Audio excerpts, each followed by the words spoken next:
Так.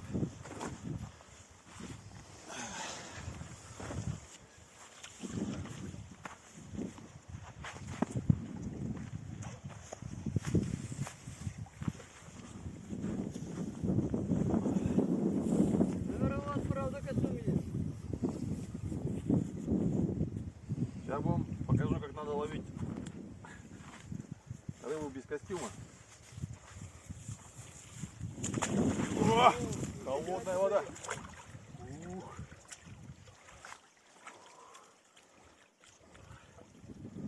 Был на деревне один мужик, Володя Попов, он в мае постоянно купался.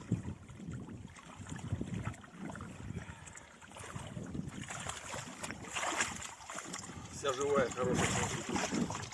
Ага.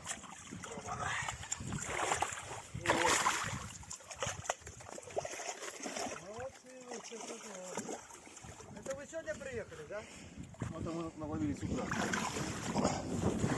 Что, в воде оставляй. Молодец. Еще. Ну-ка давай, Кордей, запечатлей меня.